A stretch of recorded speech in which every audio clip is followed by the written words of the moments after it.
Hi, everyone. Welcome to our panel discussion on VR production in Hollywood. We're going to make it pretty casual today, no slides, just a conversation with some people who I think are killing it in Hollywood when it comes to the business of VR. So I got a strong backup here as we talk about this space. And the focus of this is really going to be around the business of VR. And so with that, I'll just do a quick introduction and hand it off to these guys to do introductions as well, and then we'll start chatting. My name's Eunice Shin. I'm the managing director at Manatt Digital. We are a strategy and business development house focused in the media space. Been doing work in VR for the past 3 years, so it's exciting to see where things have come, and especially where things are going. We've worked on more than a couple of handful of VR projects, whether it's been on the legal side, in closing financing deals, establishing content deals, and then also on the strategy side and business development side, taking certain projects to market. Excited to talk a little bit about a few of those. With that, I'll introduce you to Ben Grossman. I'm Ben Grossman. I'm a co-founder of Magnopus. We are a virtual reality and augmented reality content-focused technology and production company here in Los Angeles. A lot of us came from the visual effects world where we worked on movies for a couple decades, and about 4 years ago got into virtual reality and AR. So that's what we've been up to. Fantastic. Saul? So I'm Saul Rogers. I'm the founder of a company called Rewind. We're a VR and augmented reality production studio based out of the UK, and we're just opening up a San Francisco office as we speak. We've created all kinds of things for the last few years, from the world's first VR simulator for Red Bull. We just launched Jaguar's electric car completely in virtual reality. And then most recently, 3 weeks ago, we launched Ghost in the Shell on 3 platforms. So Rift, Gear VR, and Facebook 360 all concurrently. Fantastic. Well, I think one thing that's really interesting about virtual reality and just AR and MR projects in general in Hollywood is that there is no standard approach.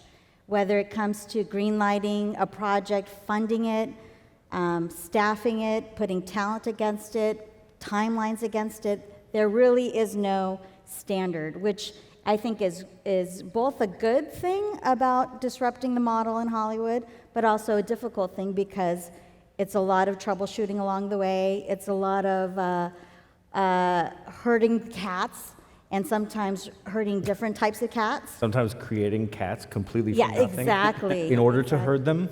And getting more virtual cats in where you need more. And so it's exciting. And that's the thing, I think that's a really unique opportunity. But maybe, Ben, if you wanted to share with us one of your favorite VR projects to date, maybe, and kind of what made it a favorite, and maybe, a lesson learned in that, and like what could you have done differently in taking it to market? I think, thank you. I think a standard in VR is we could have done everything differently now that we've delivered a couple of projects.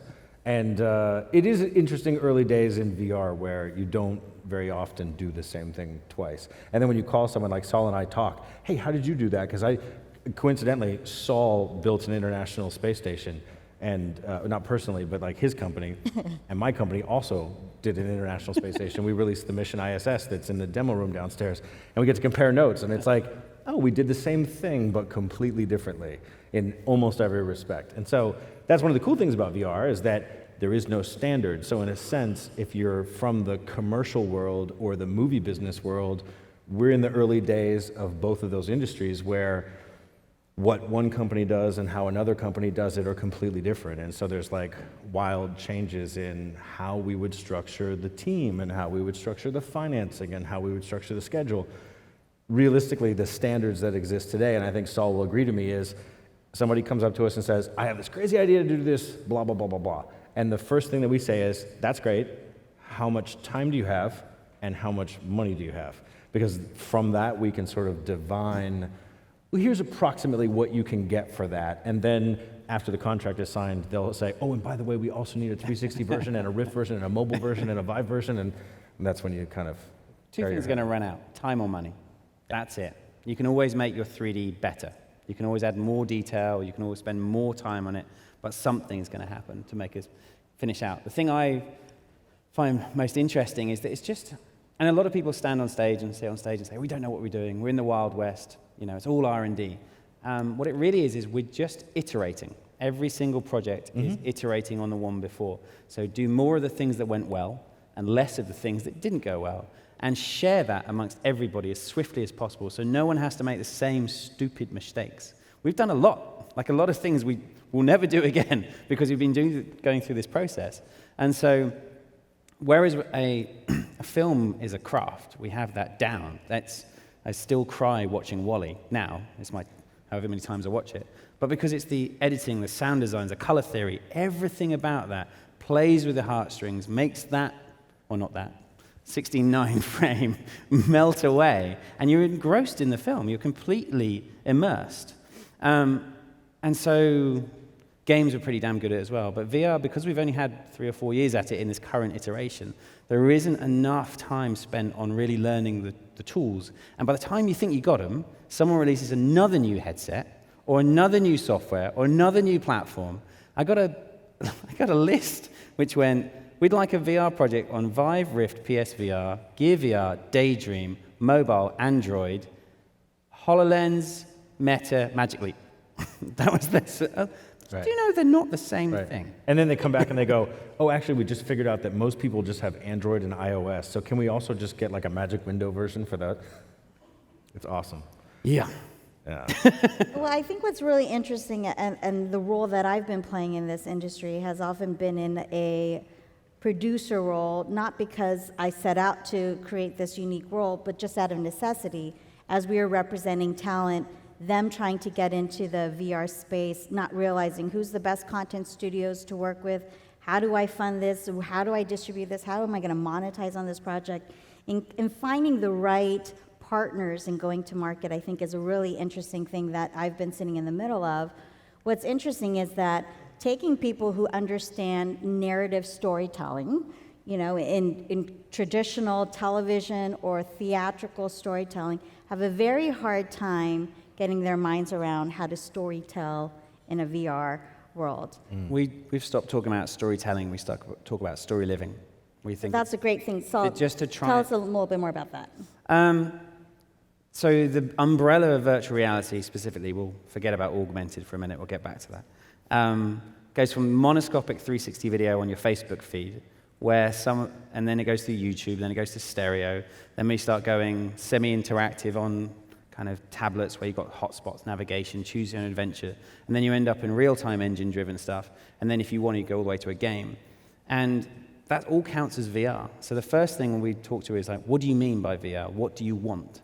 What flavors of this type of content you want? And really, one's a passive medium, which is still directed. You're still being told a story in 360 video. You've just released control to people that don't know what to do with a camera. So they go looking around, missing the story, which can kind of be frustrating, especially for a car brand, if they're not looking at your big, shiny car and they're being distracted by something else.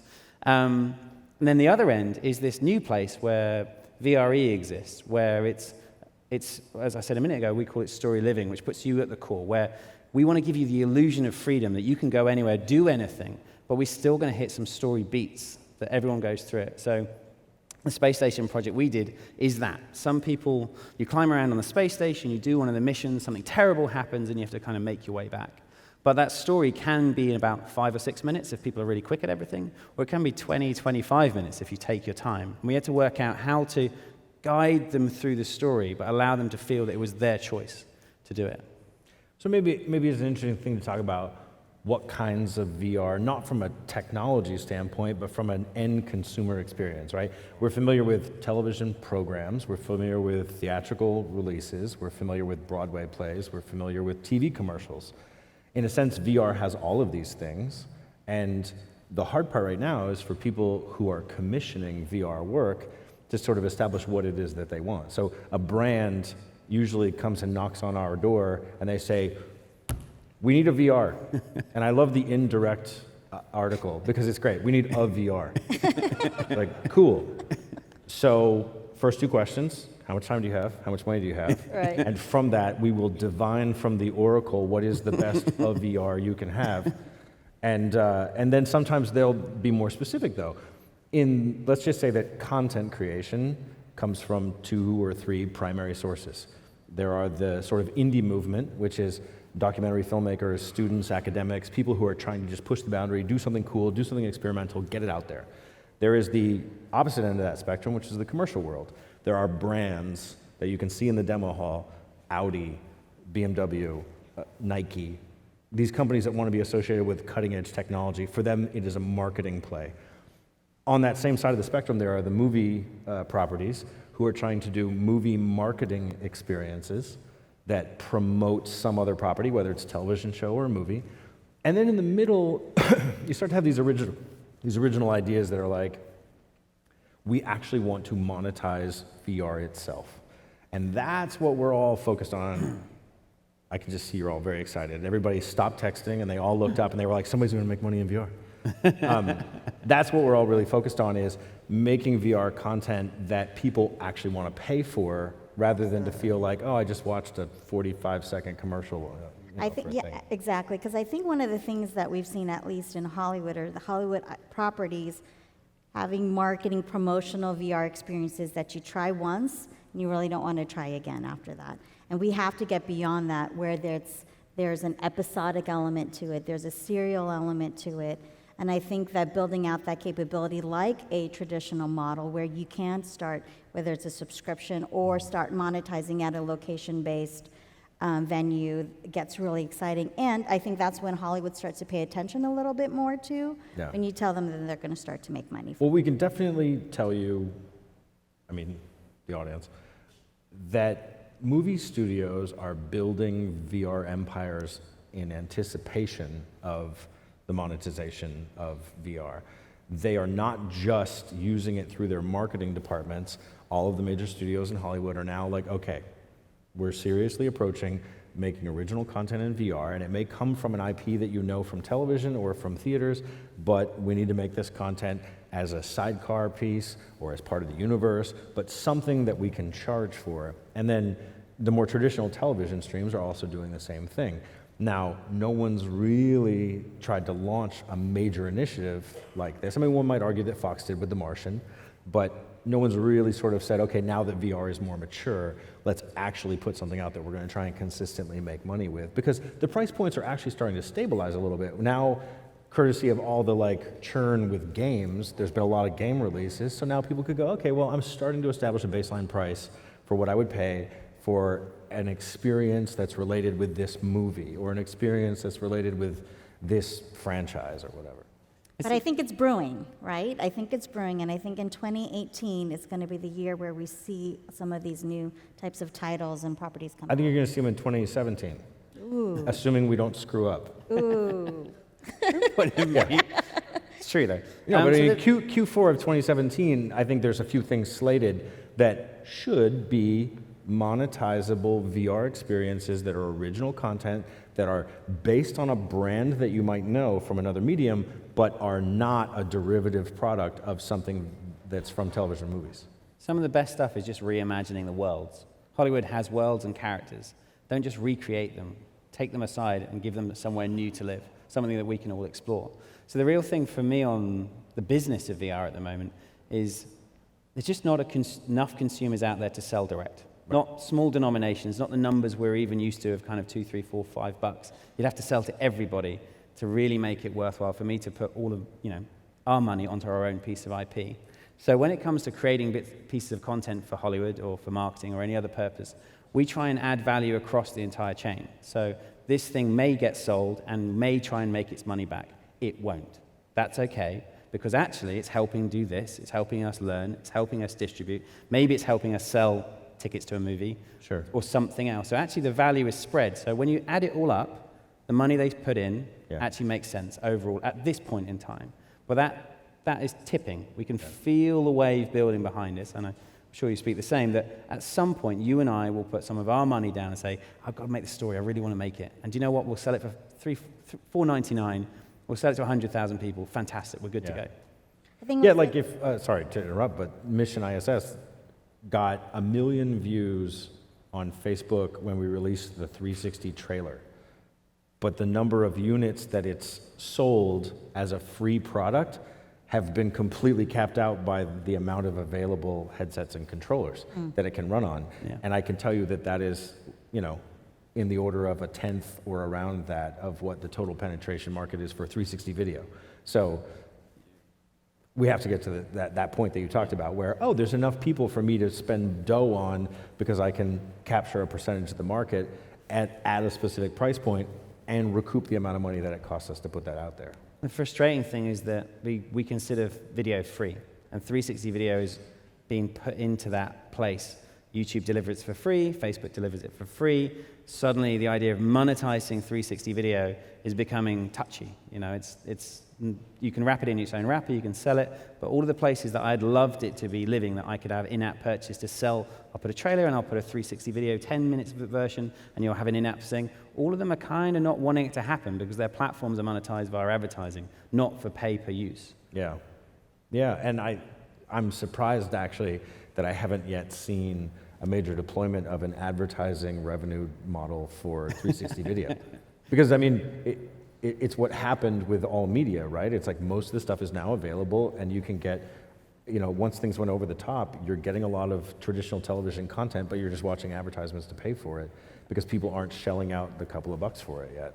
I'm hoping it'll turn up in the subscription models. So the Netflix, the Amazons, those sort of guys, they'll start delivering premium 360 video content through their players. That's what I hope. I subscribe to everybody's VR content, but so far everyone's only released the first pack, and I have not yet gotten any subsequent releases. So, Saul, you touched upon one trend I think we've been seeing in the business of VR, in that there's a lot of content studios out there who've been in more of a work-for-hire model, and where they're turning their attention and focus to going to creating original IP and content. And I think it's a great thing for the industry, and as a result, I think we're going to see a little bit of change in the industry and how many content studios are able to keep with that pace of the model and the pace of the industry. But on the flip side, the other trend that we're beginning to see, and just a glimpse of, and I want Ben to talk about it a little bit, is how VR is penetrating not just the end consumption of content, but how VR is being ingrained into the process of filmmaking. So Ben, can you give us a little glimpse of what you may be working on? No. Well, I can't say that I'm working on anything since the microphones are all on, but I can confirm that definitely the visual effects industry of filmmaking and television was moving in a direction of real time over the course of the last decade, just for obvious economic reasons. And you see now that television shows are starting to be produced in real time. Prior to VR even being a thing, there were already TV shows that were starting to be produced in game engine. And so I can pretty much say that there are, it doesn't take too much Googling or Binging to figure this out, but there are... Binging. Do people Bing? I keep Bing around just in case, because otherwise Google just runs amok. Bing. So there are movies right now, $200 million, top-of-the-line, AAA, if you're in the games business, theatrical releases that are being shot in virtual reality and then will be rendered for a theatrical release. So there will and are already television programs for television distribution being produced in virtual reality, powered by Game Engine. And the great part about that is that it solves a problem that we have in VR, which is usually you call Saul or I after you've figured out that your movie's not going to suck. So if the movie starts here at the script form and then down here it gets to the theaters, this is 1.5 to 3 years.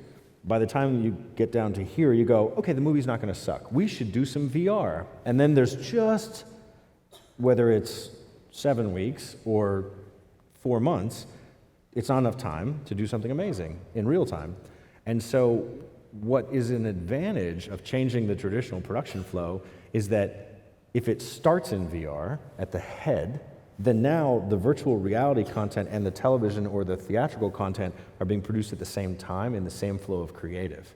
So now the director, the filmmakers, that whole ensemble is now thinking natively in virtual reality. So you're having a much deeper, much more thoughtful application of a virtual reality experience rather than just the classic marketing thing, which is What are you talking about? This isn't amazing. We had 7 conference calls that took 4 months to schedule in order to produce this content. There you have actual filmmakers working natively in VR, and that's going to be pretty amazing. And I think you're going to see that happening pretty quickly. It's about sharing assets. So you're running the whole pipeline from top to bottom and plugging into it. But when it comes down to it, the stuff we produce, we're always promised film visual effects assets to use. And I say, that's okay, but they won't run in real time, so we don't really need them. Thanks very much. Yeah. And then you get them kind of baked down, and then you have to remake them and retool them. But what really happens is that because there's so many VFX vendors on a film, so 3 or 4 or 5 globally working on a big blockbuster movie, and they all have different parts of it, there's a kind of spread out nature where there's not one central repository of all of the assets, and they're not really shared in a way that helps us out create new medium stuff. No. So at some point, the studios are going to start talking about having their own internal kind of servers, their own internal infrastructure that holds all of the assets from the very beginning when they were doing concept art through to the very end, and allowing them to be redistributed, reconverted, redeployed for all of us. I don't want to something already exists. Why do I want to make it again and charge you? Yeah. I'd rather just take it off the shelf and use it. And it's exactly the same. So a load of our background is in cars, lots and lots of that. And all of them start with, you need to make the asset yourself. Or if we're lucky, here's some CAD, which you then spend 3 weeks bringing down to a level that will work in real time. And when it comes back to it, actually now, they go all the way back to the design team. So the design team are working in VR, creating their assets, and they're deploying us Unreal Engine, Unity builds, anything we want, various levels of details with all the shaders set up in the way that they want their car to look. So we then don't have to redo any of that work. We just put onto creative. And I think that needs to happen across the board, be it Hollywood or design and anywhere in between. Well, and to tie it into the convention today is, Unity is working on exactly that. Tighter integration with the digital content creation application so that all of your traditional digital artists are able to go button click into something that will stand a fighting chance in hell of running in real time, or at least a path to clearly say, well, I got my dope stuff for the marketing campaign that's going to go on the print advertisements, but now here's the thing that we can make a VR experience with. Right. So we increase the probability of being able to actually monetize a product or make something that somebody could afford to buy at a reasonable price without having to go, well, now we got 2 totally parallel paths of development here that are just unconnected. And having that built into the production budget, right? Rather than having to go after the fact and pulling it from a marketing budget. Yeah. Yeah. We have 7 minutes left, so thought it would be good to see if anyone has any questions. If you have any questions, if you could come up to the mic. Saul knows everything there is to know. And come up close to the mic so that only with the help from Ben. We can all hear you. Hi. Actually, just speaking to the point that you were just talking about as far as involving all the creatives for your large IP, making sure that the left hand knows what the right hand's doing. Is that something that a company like Eunice, like your company, can maybe act as a single point so that when you're talking to developers and IP holders that you kind of say, well, this is the people that are working on this movie or the soundtrack or the VFX, et cetera, and kind of be that focal point? Well, there's 3 different places it could be right now. Temporarily, it could be a company that knows how to do VR, but it's a little tricky because even visual effects companies who have VR units don't collaborate very well between their feature visual effects divisions and their VR units. They usually just cannibalize each other and then eventually realize that neither one of them knows what each other is doing. At the end of the day, the studios are going to want to take control of that, and each major studio, each major content production house will have, this is our internal VR liaison who makes sure that all those things happen. But the irony is, and the advantage of getting VR production happening more at the head of the process, is that the content creators themselves, the director, the cinematographer, the production designer, are actually creating all of the derivative content in virtual reality first, whether it's for virtual reality or whether it's for theatrical. So you'll start to see more responsibility being taken by the content creators on managing and making sure that those things are homogeneous across all platforms. Right. We've I actually work at a studio. We do theatrical and broadcast and interactive audio, and we've found that lots of times we're working on the movie, and then we don't hear about the VR, experience until it's too late, because that's been forked very early on in IP holders, sort of. And in many cases, world. you have people that are in marketing divisions. Okay, that's like, we work together. Ben. Yeah, sorry, hi. I was like, you look really familiar all the way over there behind this lens flare. Yeah. I was just saying that a lot of times there's different stakeholders in the studios, and that's part of the Right. problem. You have people in marketing or promotions that are running a VR project that people in production have no idea that's happening. And you have people in television or licensing and merchandising, and some in games. So that's part of the challenge Yeah. in coming out of a big Hollywood. We do always try to figure out who worked on the master property. Like, Right. was a movie made first? Well, then let's find the sound design team or the editorial team or the asset creation team, and then roll them into that other thing. But Great, thanks. thanks. So, looking at like the psychology of film and the way that we create empathy from film, and the directors, and they use different tools, tracking shots, close-ups, twos, master shot. In VR, there's really just one. So, how have you guys seen that we're able to create those empathetic moments within story, living, or telling, however you want to say that,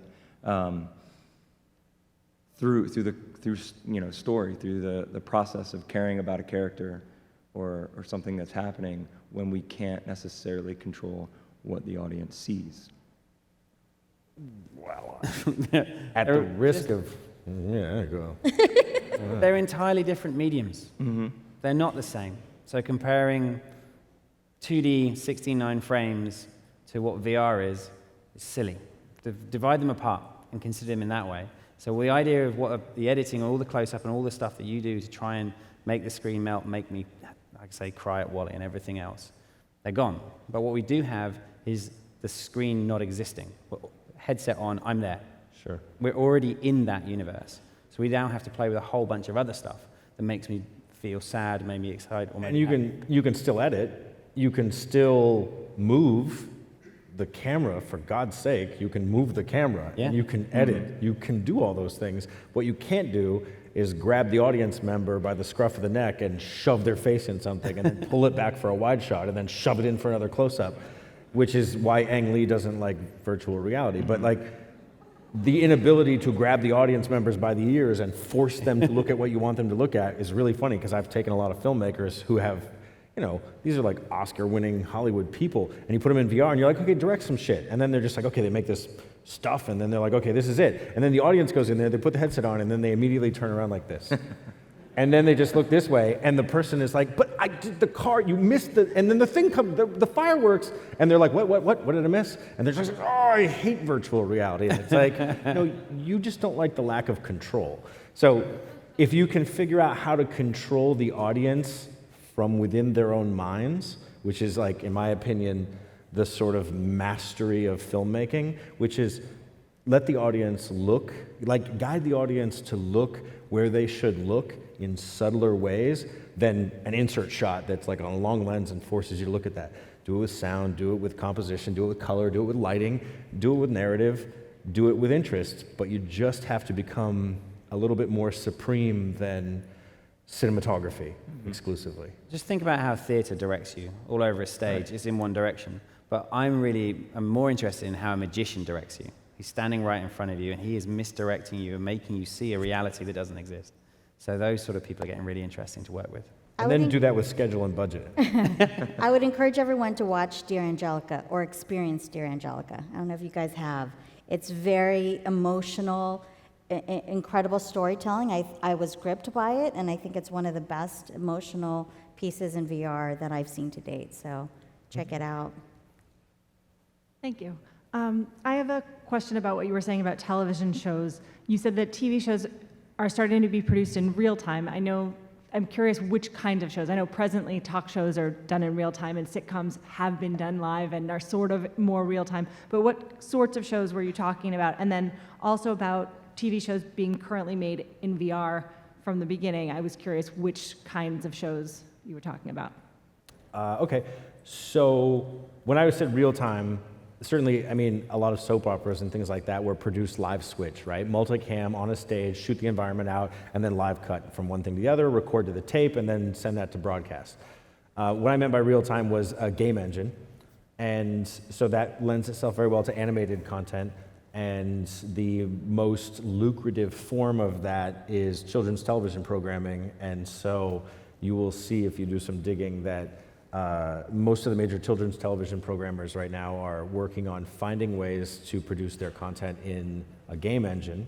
So the Jim Henson Company and the Nickelodeon, and I'm sure also Disney and all these other companies are really pushing in that direction so that they can have live performers performing children's television programs that they're able to capture and record into traditional media on video decks and then distribute. And I think actually if you kind of get good at detecting the little twitches and quirks, you'll see actually plenty of things in like Netflix right now and whatnot that are produced that way, even if you don't necessarily catch it. Fantastic. Thank you. Anybody else? We got the red light here, but there's 30 seconds. It's counting All up. the secrets of virtual reality can be yours. You, sir. Yeah. So you mentioned to the other guy that something that you wanted to see people do is kind of control the audience from within their own minds and kind of guide them towards where to look and where to go. Is like that feels like something that a lot of like really good level designers in video games have been training in and doing for a long time. Have you considered maybe bringing some of those guys on as consultants or something like that? Absolutely. Yeah. Games have been doing this sort of mixed immersive narrative for years. The ones that don't do it well let you play a bit and then show you a cutscene and then play a bit. And then the ones that do it the best, so if you haven't played it, you should play The Last of Us. That is a interactive cinematic movie in a game engine. Yeah. It's not a scoreboard type experience. Yeah, like being ninja about how you go from active to passive is the secret sauce in virtual reality, so that you don't have that thing where you're like, okay, I completed the level, let's see how many points I got. It's like, well, that's really gonna break up your storytelling. You need to kind of flow between what would in traditional gameplay be a cinematic moment that bridges you between one level and the next and actual gameplay. And that's something that I think us and a fair amount of other people here at the convention are trying to hammer out as urgently as possible this year. Have you played the latest Zelda? Because The I feel like latest- it does that really, really well. I haven't, have you? See, we have so just- these jackets on. I say it out which loud, means- I really don't like Zelda. Wandering around and finding a key in a Western princess for 4 days, I'm done. They threw that formula out. Yeah, we'll try it out though. Thanks. All right. Well, thanks, everyone. Thanks for coming and sticking around. And see ya. Thank you, thank you, thank you.